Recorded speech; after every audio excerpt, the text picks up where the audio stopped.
Your excellency प्रधानमंत्री वांग, दोनों देशों के डेलीगेट्स, मीडिया के साथियों, नमस्कार। पदभार संभालने के बाद प्रधानमंत्री वांग की पहली भारत यात्रा पर मैं उनका हार्दिक स्वागत करता हूं। यह यात्रा और भी विशेष है क्योंकि इस वर्ष हम अपने संबंधों की 60वीं वर्षगांठ मना रहे हैं। फ्रेंड्स, पिछले साल मेरी सिंगापुर यात्रा के दौरान हमने अपने संबंधों को कॉम्प्रिहेंसिव स्ट्रेटेजिक पार्टनरशिप का दर्जा दिया था। इस एक वर्ष में हमारे संवाद और सहयोग में गति और गहराई आई है। आज साउथ ईस्ट एशिया क्षेत्र में सिंगापुर हमारा सबसे बड़ा ट्रेड पार्टनर है। सिंगापुर से भारत में बड़े स्तर पर निवेश हुआ है। हमारे रक्षा संबंध निरंतर मजबूत हो रहे हैं। पीपल टू पीपल संबंध गहरे और जीवंत है। आज हमने अपनी पार्टनरशिप के भविष्य के लिए एक डिटेल्ड रोड मैप तैयार किया है। हमारा सहयोग केवल पारंपरिक क्षेत्रों तक सीमित नहीं रहेगा। बदलते समय के अनुरूप advance manufacturing, green shipping, skilling, civil nuclear और अर्बन वाटर मैनेजमेंट जैसे क्षेत्र भी हमारे सहयोग के केंद्र बिंदु बनेंगे।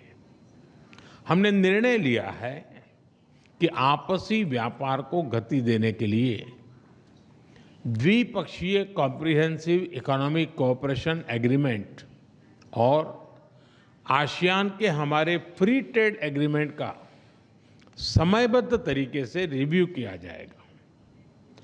भारत और सिंगापुर के रिश्तों में हमारे राज्य भी अहम हिस्सेदार होंगे। जनवरी में जब राष्ट्रपति थर्मन भारत यात्रा पर आए थे तो वे ओडिशा भी गए थे। पिछले एक साल में ओडिशा, तेलंगाना, आसाम और आंध्र प्रदेश के मुख्यमंत्री सिंगापुर जा चुके हैं।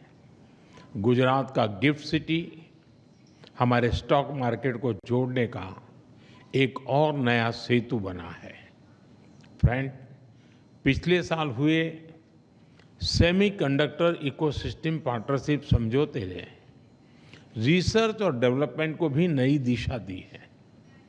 सेमिकॉन इंडिया कॉन्फ्रेंस में सिंगापुर की कंपनियों उनका बढ़ चढ़ करके हिस्सा लेना ये अपने आप में बहुत बड़ी बात थी। चेन्नई में सिंगापुर का एक national centre of excellence for skilling स्थापित करने में सहयोग देगा। यह सेंटर एडवांस मैन्युफैक्चरिंग के क्षेत्र में स्किल्ड मैन पावर तैयार करेगा। फ्रेंड्स, टेक्नोलॉजी और इनोवेशन हमारी साझेदारी के मजबूत स्तंभ है। हमने तय किया है कि एआई, क्वांटम और अन्य डिजिटल टेक्नोलॉजीज में सहयोग को बढ़ाया जाएगा। आज स्पेस सेक्टर में हुए समझौते से अंतरिक्ष विज्ञान क्षेत्र सहयोग में एक नया अध्याय जुड़ रहा है। हमने निर्णय लिया है कि हमारे युवाओं को उनके टैलेंट को जोड़ने के लिए इस साल के अंत में इंडिया सिंगापुर हैकाथॉन का अगला राउंड किया जाएगा। यूपीआई और पे नाउ हमारे डिजिटल कनेक्टिविटी के सफल उदाहरण हैं और ये प्रसन्नता का विषय है कि इसमें 13 नए भारतीय बैंक जुड़े हैं। आज green and digital shipping corridors के लिए हुए समझौते से मैरीटाइम सेक्टर में ग्रीन फ्यूल सप्लाई चेन और डिजिटल पोर्ट क्लियरेंस को बल मिलेगा। भारत अपने पोर्ट इंफ्रास्ट्रक्चर के विकास में तेजी से काम कर रहा है। इसमें सिंगापुर का अनुभव अत्यंत उपयोगी है।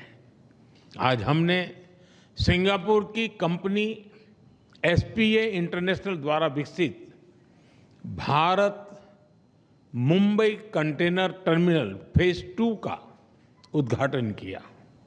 यह हमारे कंटेनर हैंडलिंग की क्षमता को और बढ़ाएगा। फ्रेंड्स, सिंगापुर हमारी एक्ट ईस्ट पॉलिसी का एक महत्वपूर्ण स्तंभ है। हम आसियान के साथ सहयोग और इंडो पैसिफिक क्षेत्र में शांति और स्थिरता के जॉइंट विजन को आगे बढ़ाने के लिए मिलकर काम करते रहेंगे। आतंकवाद को लेकर हमारी समान चिंताएं हैं। हम मानते हैं कि आतंकवाद के खिलाफ एकजुटता से लड़ना सभी मानवतावादी देशों का कर्तव्य है। पहलगाम में हुए आतंकवादी हमले के बाद भारत के लोगों के प्रति संवेदना और आतंकवाद के खिलाफ हमारी लड़ाई में समर्थन के लिए मैं प्रधानमंत्री वांग और सिंगापुर सरकार का आभार व्यक्त करता हूं। Excellency, our relations go far beyond diplomacy.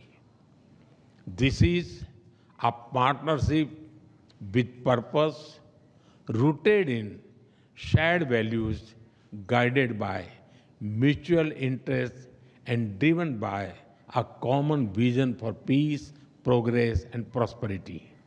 हमारी इस भागीदारी में आपकी निजी प्रतिबद्धता के लिए मैं आपका आभार व्यक्त करता हूं। बहुत बहुत धन्यवाद। Thank you.